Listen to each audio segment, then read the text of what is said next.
You know what I'm talking about? Yes, sir. Welcome back to Locker Room Talk with Jitim Young. I'm your boy, Mr. Wildcat, Mr. Big Ten, Mr. Hall of Fame, Jitim Young, and I'm in the building. I'm inside the locker room with my vet, my OG, my man, C. Williams. Keep hope alive, C. Williams. What's up, big bro, man? How you doing?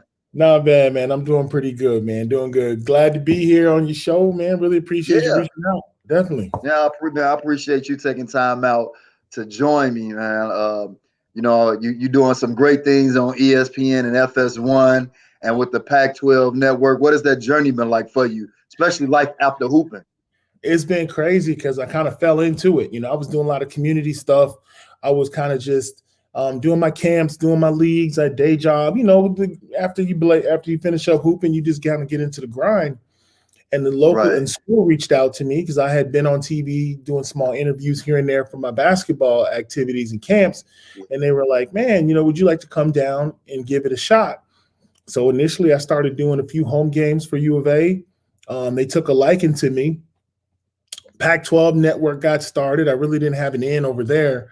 But, man, I tell you, it's weird circumstances. I got in touch with an agent out of New York. Flew to New York, sat down with them. They signed me, and they gave me some almost midnight tip-off games on ESPN3. This was like 2011, 12. And, man, the rest is history. I just kept working, and they took, like I said, you work with good people. They take a liking to you. You move up. So it's been a great experience, man. I didn't think I was going to like the job at all. But actually, man, I really do enjoy calling games. It's been a real blessing for me, and to stay around the game, stay active in it, stay connected to it, and to see how it's changed so much. True, I played in the 90s, and that was 30 years ago almost. So yeah.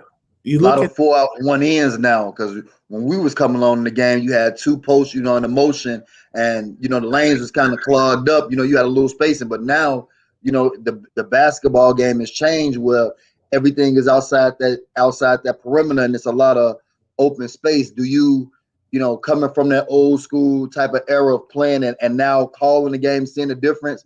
Kind of, what is your take on the way the game has evolved? I'm a little frustrated for 2 points. One, I think they've changed the game, the way the game is officiated to benefit television. And when you change the way the game is officiated so the spectators enjoy it more, that's a financial decision. What does that do to the structure of the game? It's like if somebody came to you and said, okay, we're going to change chess. You now have to make your moves every 5 seconds, no matter what. You got to move a piece every 5 seconds. Well, you haven't changed how chess is played, but you've certainly changed the conditions. That's a good point. We want to fit the chess game into a 30-minute window or whatever. When you start structuring and tailoring things for television, no hand check, so we get higher scores, and ticky-tack fouls, and all of these things that they've changed in the game to make it more entertaining has required the athlete to bring less skill to the table. True. I don't have to learn how to defend because we're trying to score 120 points a night. Yeah, exactly. I don't have to have any back to the basket moves because everybody wants to see jump shots and threes. So the entertaining parts of basketball, and Steve Kerr had a nice article about this a couple weeks ago.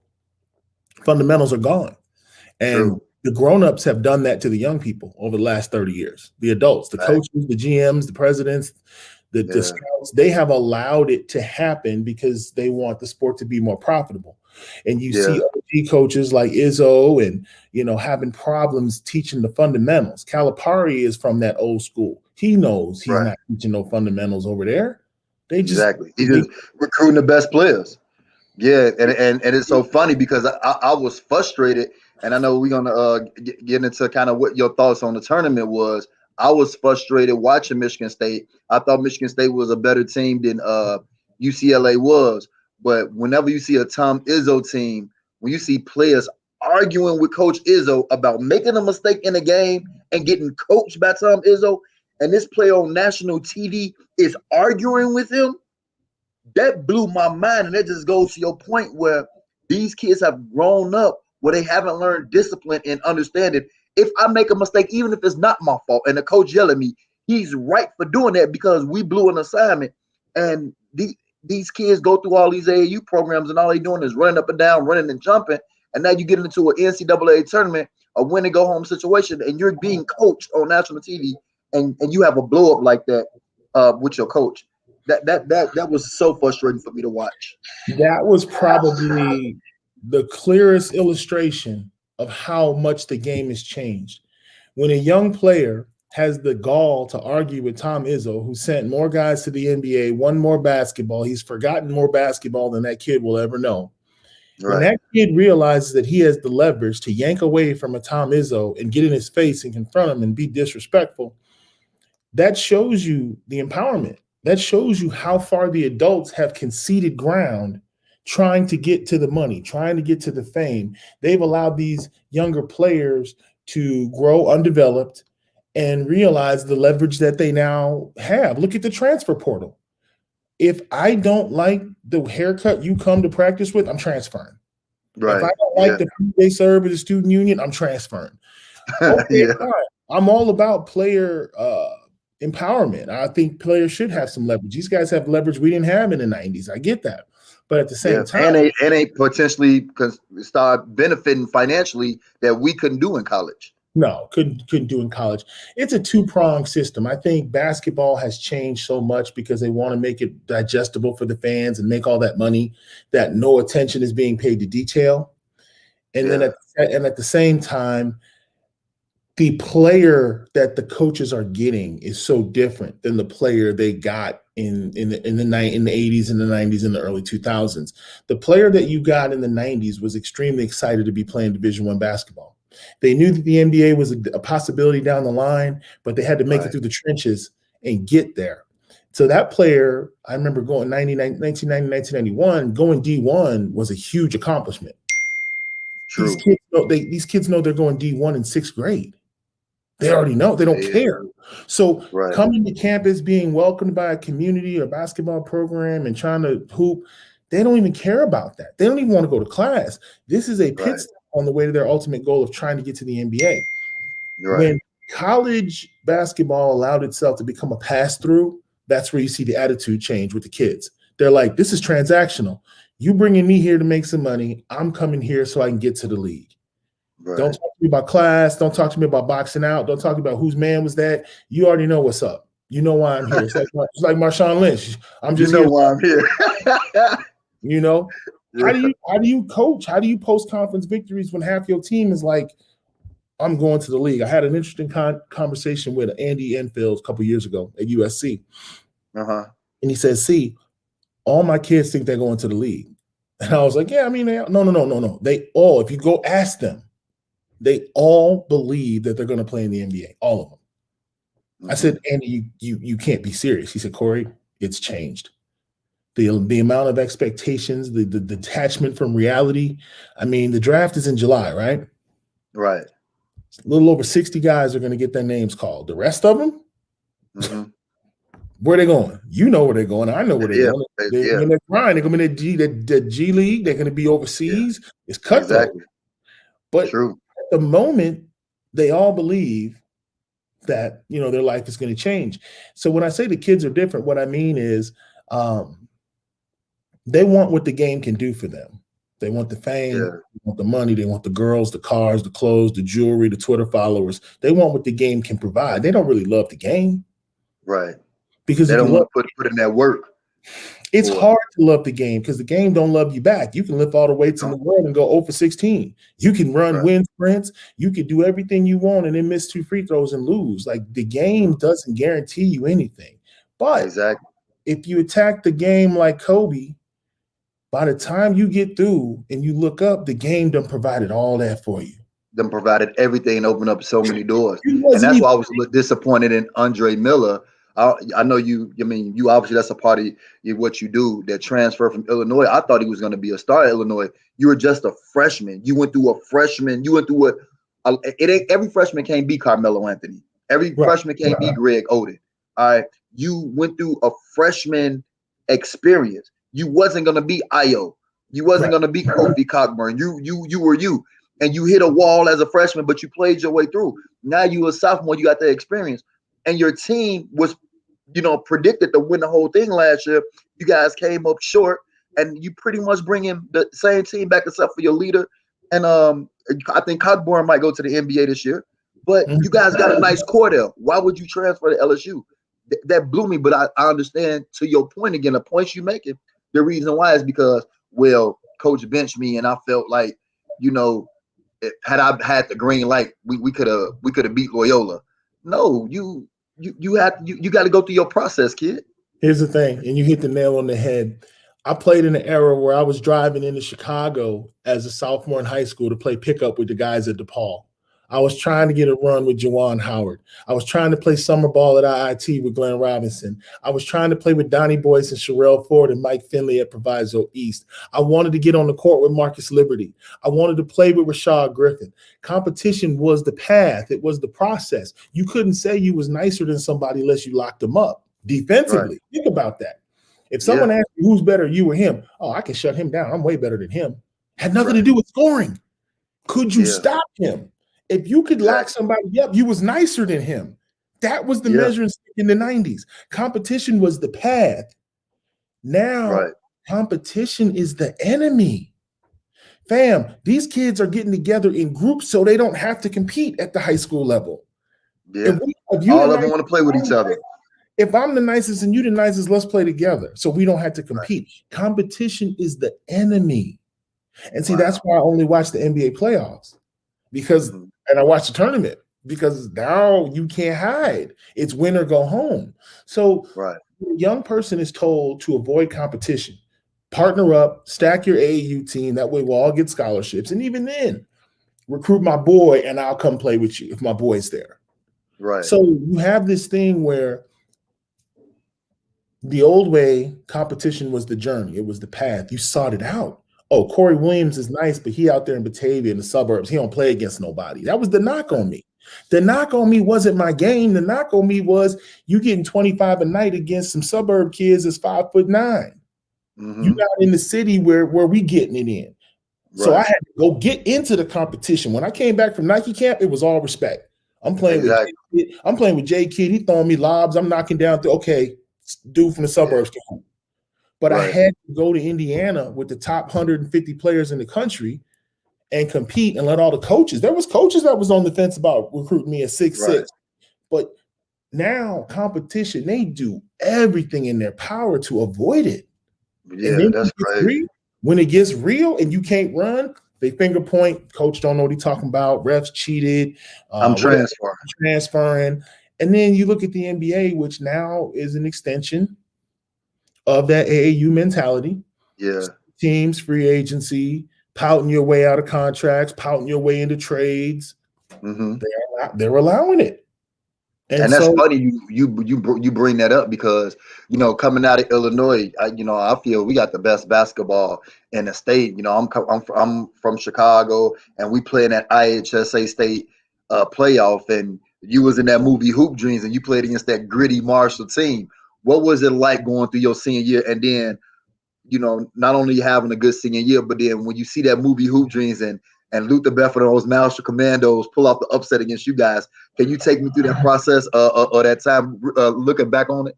Okay, so first of all, talking about Hoop Dreams is really Hoop Dreams because we wasn't even supposed to be there. Okay, my starting point guard was our quarterback and our starting pitcher. He played basketball for fun. Mm-hmm. Our 3-man was a guy who just played basketball in his driver every once in a while. My 2-guard was a legit baller, Lamar Justice. He went on a scholarship to Notre Dame, played some good years at Notre Dame. Me and Lamar were the only 2 Division I prospects on that whole team. The rest of those guys were football players. So you really want to talk about Hoosiers. We was Hoosiers for real. I don't know who was Jimmy Chitwood, but we was like a 2-man show. And we was 27-2. We were wrecking fools because everybody had the pump fake, the fundamentals, the bounce pass, the pick and roll. We was killing teams. And when we couldn't kill teams, I just would put on the cape. I'd go in the booth, put on the Superman cape, and try to get 45, whatever I had to do, because I was legit. Lamar was legit. So when the tournament started, we got down there. We knocked off number 2 West Aurora. They were ranked number 2 in the state that year. We get down there against Marshall, and we just got through beating West, and then we beat Mount Prospect out of Northern Illinois. That was a throwaway game. We crushed them. Yeah. We going out there in the layup line against Marshall, and I'm looking at them, and I'm like, these cats finna get this work. They can't deal with Right. us. And they didn't have anybody. And I'm going to say this, 30 years later, man, I could have played a lot better than I did that game. I didn't really dominate. I don't know Right. if I was happy to be there. I don't know what it was with me, but Lamar, it was his senior year, so he was going hard. Had I matched his level, we would have beat Marshall. So we had a Right. little 9-point lead at halftime. We was doing our thing. And then one of the craziest things happened. Marshall started leaking out. And we had never played. See, we played pickup ball all the time. Right. We were kind of like, how y'all playing pickup ball during a game? Y'all not allowed to do that. Yes, you are. So when they started leaking out and getting layups, we were looking around. It took, by the time we adjusted or tried to adjust, the game was over. And they beat us by a few. But I remember them. Arthur was cool, but we had Lamar could guard Arthur. Right. I had to put in work against their bigs who couldn't do nothing with me. If I'd have really got my mind right, I could have really did some work. But I was just shooting when I was open, playing. I wasn't really grinding. But that game against Marshall, first of all, we're a small little team from 13,000 people in our town. We had no business being down the Elite Eight, but we was down there. We had some good players. Our whole team, our whole city showed up for that game. If you ever go back and watch the footage, we had like 10,000 fans there, and we only got 13,000 people in the damn town. It was crazy. So the Hoop Dreams game, we were disappointed because we were better than Marshall was. We had already knocked off the number 2 team in the state. We beat West Aurora in their own gym. Dang. 14. I'll shoot you the YouTube link. Yeah. So we already, and maybe that was it. And maybe we played our best game earlier. But so it was like the NCAA tournament, kind of like y'all, how like in a tournament the upsets happen. Is it a game you've ever watched, or even not? I won't even say ever, but I'll think about like this year, like a UCLA against a something where it was kind of, it reminds you of like Marshall against Batavia during that time when that happened on the Hoop Dreams. The thing I took away from the Marshall game was, we had slayed the Giant 2 weeks before. Right. He had to come with that mentality again. We respected Marshall. We knew they were a city league school. We knew they had ballers. They wouldn't have been there if they wasn't good. They were really good. I think for us, and that was a part of my problem in college. It took me a while to play with urgency. By the time you and I linked up, I was feeding myself and paying my mortgage with that basketball. Urgency wasn't an issue. I was a pro. If I could get 50 on you, I would do it. I was motivated because I was living in the real world and I was using that ball to take care of myself. That wasn't the case in high school. That wasn't even the case for me in college. And when I go back and look at my old tapes, all I see are all the shots I turned down, all the moves I didn't make, all the passivity that was in my game. And then when I got on that plane and tried to go around the world and make a living with that ball, it was night and day. You had to play with that urgency. So, I like to see what I see out of the game now. I think the kids play hard. I think they've neutralized the high school coach. They've neutralized the college coach. And even in the NBA, they're starting to neutralize the NBA coach and the NBA. What was it like playing for Lute Olsen, though? You played for a Hall of Fame, a legend, a great, God rest his soul. But what was it like playing for Lute Olsen? It was life-changing, man. Playing for Lute was like being in the military. It's my way or the highway. This is how we do it. This is Arizona. We got Chris Mills, Damon Stoudemire, Khalid Reeves, Ray O's, Mike Bibby, Miles Simon, Jason Terry. We got everybody, fam. So you don't want to box out? Go sit down. Go sit down. And guess what? Monday, y'all going at it like a pack of wild dogs. We got 5 people that can start, and we got 11 All-Americans. And if there's not a better metaphor for life, I don't know what is. Because when you're off scholarship and they yank that support away from you and you got to find your way in this world, if you've been baptized in the fire, you're going to be all right. But you're going to be good. If you ain't really experienced what it's like to lose your starting spot to Mike Dickerson as a junior, then have to win it back as a senior, if you ain't know what it's like to have 2 of the best guards go 5th in the draft and then 3rd in the draft, I think, and then now you got to pick up the slack, because that was the thing about Arizona. Every year, one group handed the keys to the car to the next group. And there's like, don't scratch it, You know what I'm saying? Don't let Don't nothing happen scratch it. to it. Don't scratch it. Here go the keys. You can't be Yeah. moving to UCLA. You can't be getting beat at Oregon. You got to handle business like we just handle business. So when you put that Right. jersey on and you walked out for that jump ball, you was looking at the other cats like, oh, we're not gonna be the crew to let the name get tarnished. Are you crazy? Yeah. Yeah. That's not. You don't have dynasties no more. It's That go to your back to that competition you was talking about earlier. yeah. That going through it. You know what I Now, mean? the fans at North Carolina remember the heyday in the good old days. The Right. fans at Kentucky, the fans at Indiana, the fans at Michigan. But when these blue blood programs take a dip, the kids don't really understand or care that Like there's you think the guys at Duke this year because they didn't make the tournament. And I mean, like I said, I think I talked to you about this a while ago. I think Indiana to me was the best team in the Big Ten that didn't make the tournament. It's just they lost so many nail biter games that they couldn't get in. yeah, I think they had a lot of close losses. And I think going to your point about Duke, first thing you have to ask yourself, has Coach K forgotten how to coach? No. Is Duke getting the same type of kid that they used to get? No, you're not getting Cherokee Parks, Christian Leitner, Trajan Lang, Bobby Hurley. You're not getting 3-4 year guys who Duke knew they was winning the ACC in the summertime, just based off who was coming back. Those days are gone.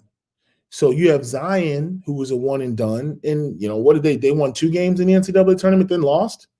And they should have lost the second game to West Virginia. They lost to Michigan State in a Elite Eight. I think Michigan State beat them because Cassius Winston made like a big play, and they end up going to the Final Four.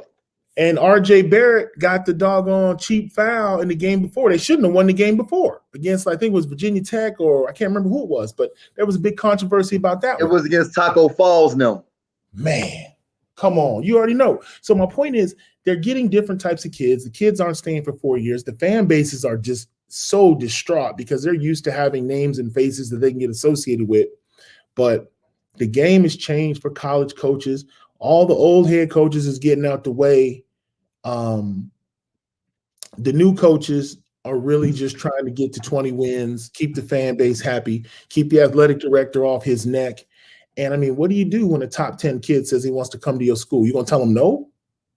You're going to take him, but you already know his mind is somewhere else. He's only here. I'm leaving. I'm leaving in 5 months. Yeah, I'm going to class, but for what? I'm just going to stay eligible. If I'm eligible at Christmas at the semester break, I'm good. Then I'm done with school. I don't got to go back to class. Yeah, I don't got to go back to the second semester because I'm leaving. And most of them, even though they're not on the draft boards, their academics are in such poor shape that they can't come back. That's the one thing nobody's talking about. They're not even academically eligible for their sophomore year. I'm sitting at home like you are looking at the ticker, so-and-so declares, so-and-so declares. I'm like, I do college basketball for a living. I don't know who that name is that just said that they was going out to the who are you, fam? It's my job to know hoops. I don't know who you are. And you leaving school to go to the draft? And it's like, damn. You need to really but they academically they're in a situation where they're done with school. They can't come back. They can't come back. They don't want to go JUCO because that's more school at a smaller stage. So let me just throw my name in the ring. So yeah, I mean, I'm not trying to be gloom and doom about college basketball. I love college basketball. I'm definitely not trying to be one of them old dudes, back in my day, trying to figure out a way for college basketball to return to some of the levels that people are used to. Yeah. That prominence. Yeah, for sure. I mean, what do you like with the play-in starting on the NBA play-in game starting this Sunday? What is your expectation? What do you I know your Arizona alum Steve Kerr's back in his action. In my opinion, man, I think Golden State is my dark horse. But what do you think about both the Eastern Conference and the Western Conference with the play-in games leading up into the playoffs? So you got to school me on something. The play-in game, how does that work? Is it best 2 out of 3? Okay, so this is how it works. I know. 7 play the 8th. If whoever wins gets the 7th seed and they're done. Whoever loses have to play the winner. They have to play 2 games. They have to win 2 games. If 10 lose to 9, if 10 lose to 9, 10 is done.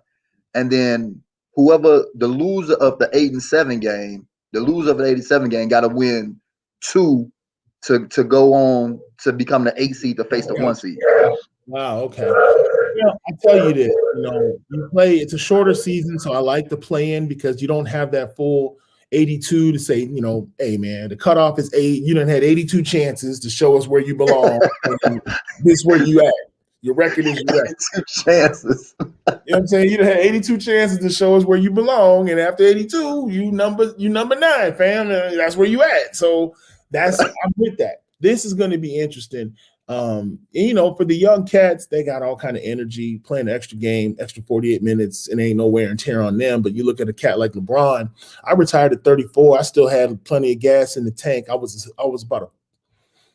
I'd say I was more than half a step slow. I was probably a full step slow. Like, we all joke all the time. I couldn't close out on nobody like you at 34. Right. 31, yeah. 32 and 34, I'm closing out, but you're going to get your jumper. I'm not going to, my footwork wasn't where it is. So you look at LeBron at 36, who takes great care of his body. You can't be burning the candle in 2 games that you really shouldn't be playing. Because you already, at the end, you already going to play some of the stiffer talent in the West off top. But he's the type of player that can put on the cape and make it happen no matter what seed he is. But yeah, extra games for an older cat is not something you want to do. I'm like Steph Curry. You're right, man. 3s are more than 2s. So you let that little fool get started and he hit 7 or 8 threes. You can't mathematically, you can't catch up because you don't have nobody that can shoot it like him. So God forbid he go on a little tear and Golden State sitting on an 8-point lead with 4 or 5 minutes to go. Because now you got to make up ground. And every time you make up ground, he can knock down a 3 and put himself back up 1. So he's a dark horse. And he's playing at a high level. Like right now, in my opinion, Steph Curry right now is the best player in the league. He's killing everything. See, I get it. He is killing everything. But I look at the circumstances. I was curious to see if he could beat Dame Lillard. Be the man all season with no help. Steph didn't really prove that he could do that. Now I have to tip my hat to him because these last 2 months, they're winning and he's getting buckets. See, when you 50. When you got Clay and KD, somebody my age, man, I'm not even looking at that. That was us in Moans, if you remember. Yeah. Me, you, Jim Potter, George Evans. I would be in the corner. We would win by 20. I have 9 points. I'm in the corner hitting 3s. That's all I did. We had so much talent, man. Couldn't nobody guard us. No, we was like at every level. It didn't matter. It was over with. And when the bench was coming in, they was putting in work. So when you got a super team, and I knew at Moans, I only had to get a shot off every 5 or 6 possessions. Y'all didn't look to see. Now I played in Leuven the year before where I was getting a shot every other 28. Possession. You was getting 28 a game. Every other possession. They was giving it to me like I would inbound it. The point guard would get it, take 2 dribbles and give it right back to me all game long. Mm-hmm. So when you can take possessions off, I can't really say you in the same mix as a Damian Lillard or LeBron when he was kind of by himself at Cleveland and didn't have a whole lot of help, So I got to take, but now what Steph's doing now with that decimated roster, putting up points and getting wins, you got to respect that.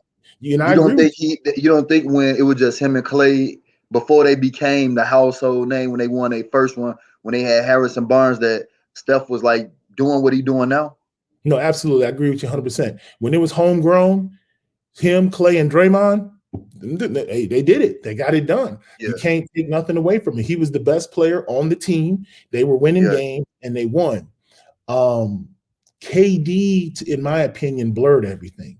Because now you got a cat who they talk about, he hit the big shot against LeBron, but he was chilling the whole game. He didn't have to do the heavy lifting. When he was in OKC and had to do all the heavy lifting, he was up 3-1 and folded. And lost to that team. 3-1 and folded. Now you join the super team. You still a super player, but now you only got to score once every 6 possessions.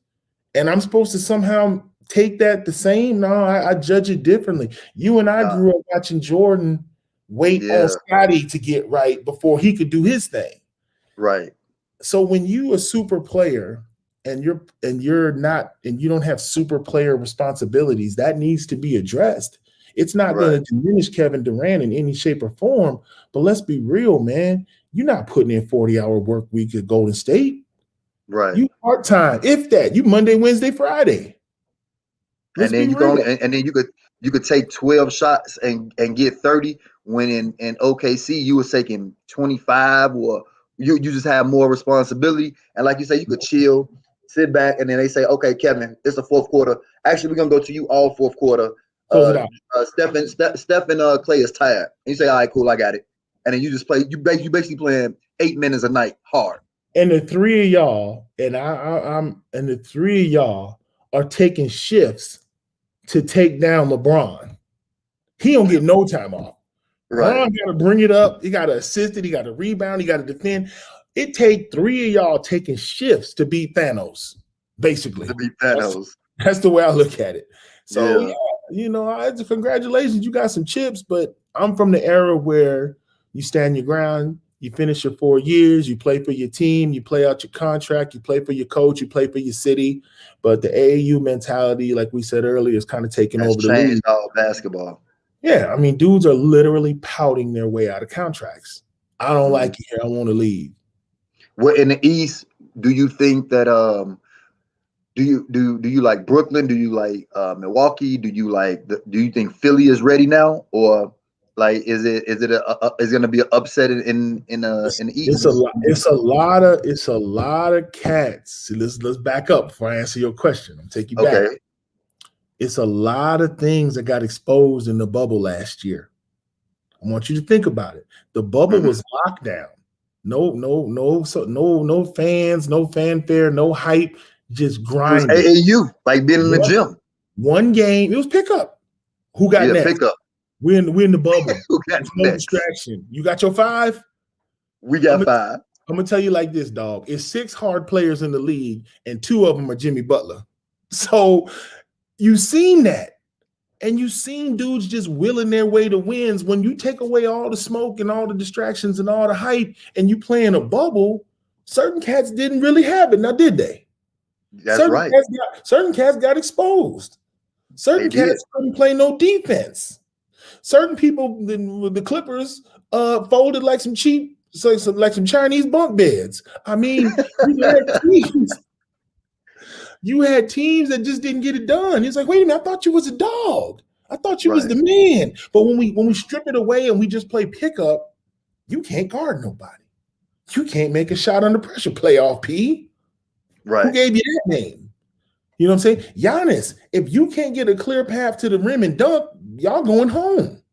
Right. You see what I'm saying? So like making that 3 this year though. He been shooting that thing. It's been switched. So when I look at this year, I never forgot what I witnessed in the bubble. I witnessed Jimmy Butler take people's hearts and will a team without his top scorer. They took the Lakers 6, didn't they? Yeah, they took him to 6. Without it, by himself. By himself. So I'm looking at Boston. All that talent and y'all can't win this year. They even worse. And then Jaylen Brown just hurt himself, so they're really done. Philly. Yeah, they had a play-in. Embiid has finally realized he's a 7-footer.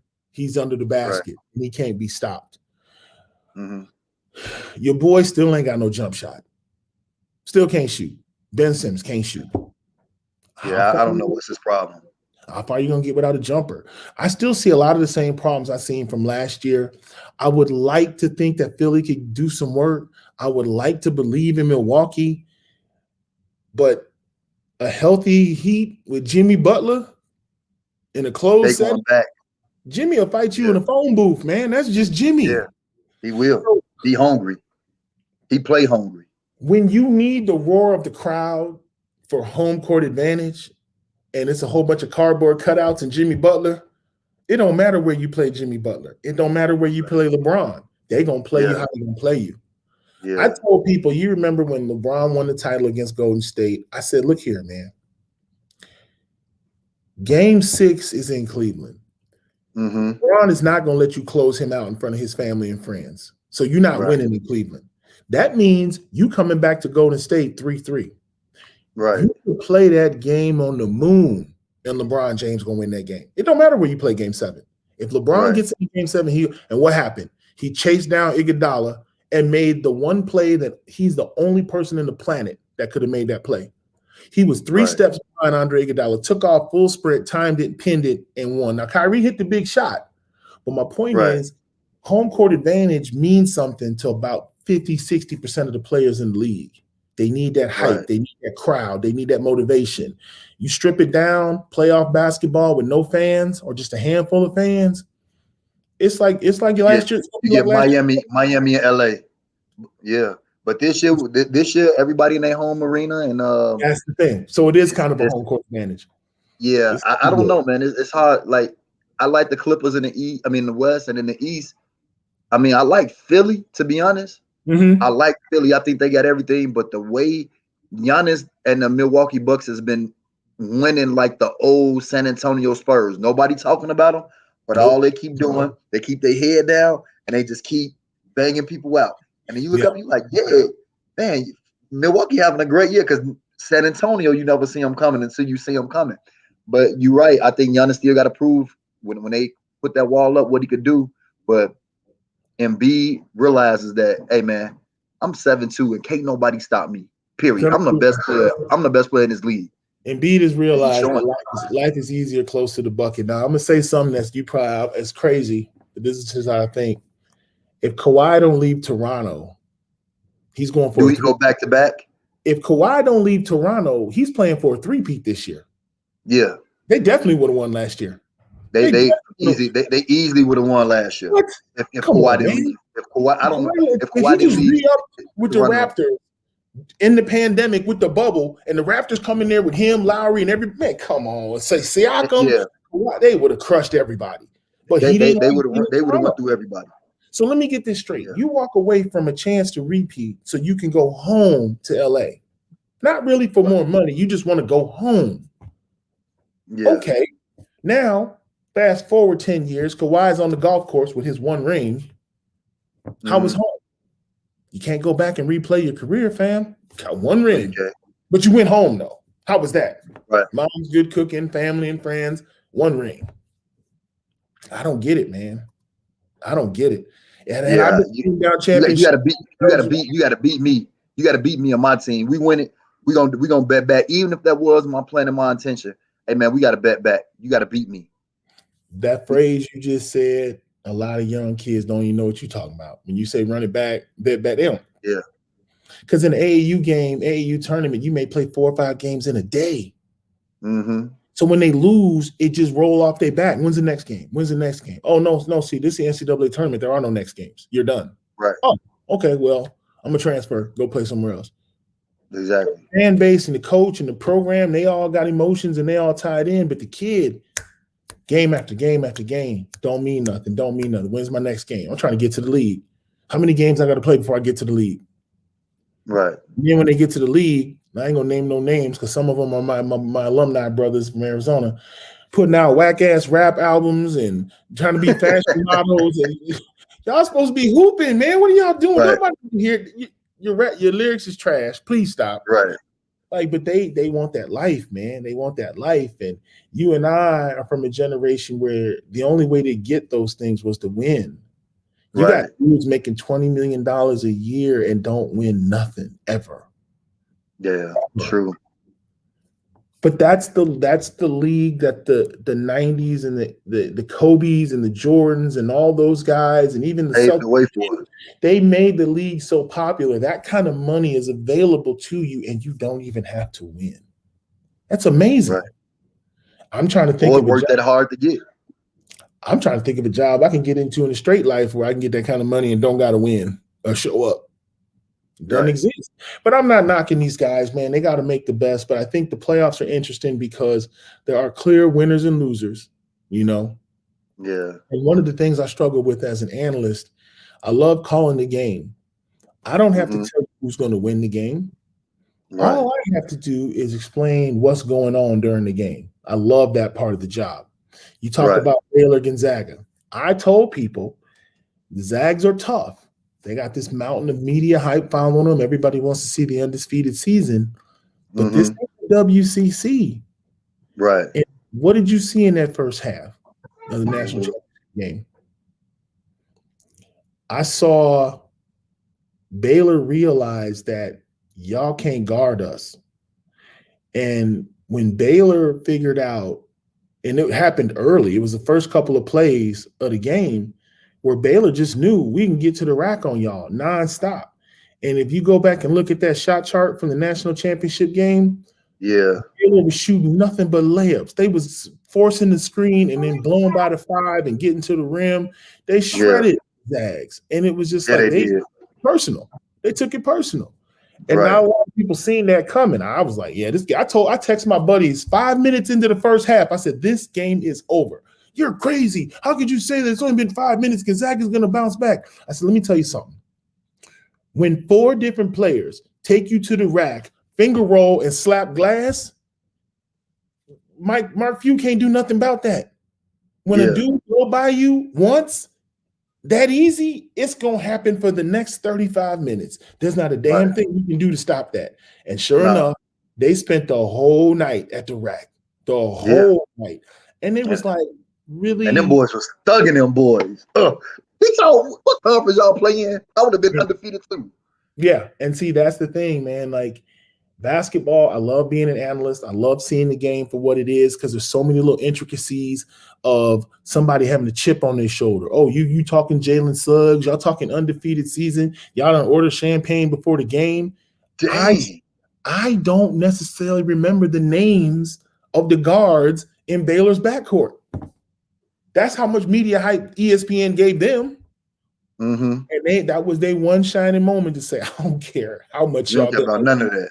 I don't care about Seth Greenberg, Jay Billis, Jay Williams. I don't care all the hype. You still gonna have to come out here and play ball. Come over here. We got to play. I loved it because that's the great thing about all sports. You can say what you want. Oh, Kansas City, Patrick Mahomes. They say you Jesus at quarterback. You the greatest player. Oh, okay. Super Bowl. Take this ass whooping.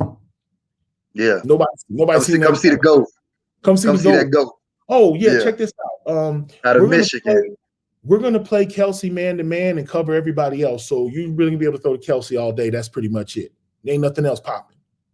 Nobody had ever done that to Kansas City before.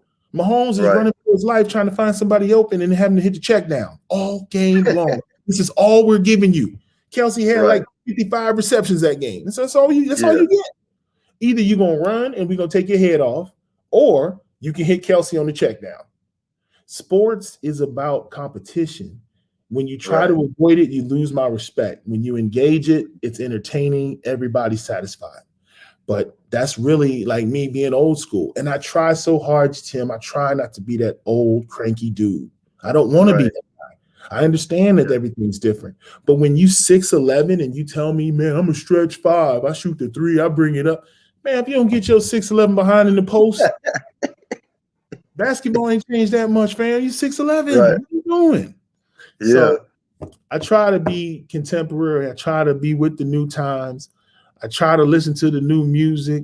I refuse to do the new dances. I'm not on TikTok. We ain't doing that. We ain't doing none of that. But I give these kids a lot of respect, man. They still are playing good ball.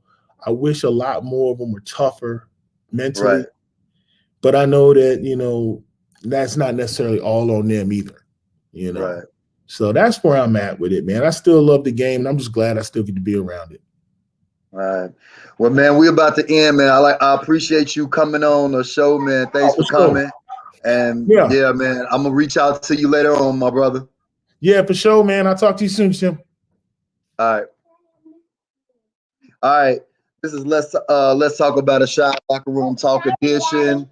I got little Mina in here right now, but we're gonna go ahead and transition. And until the next show, we want to give a shout out to ESPN's Fox Sports 1 and the Pac12 Network, Corey Williams, Arizona, the University of Arizona Wildcat alum, for coming on and just dropping some knowledge and sharing with us. All right. Talk to you guys soon.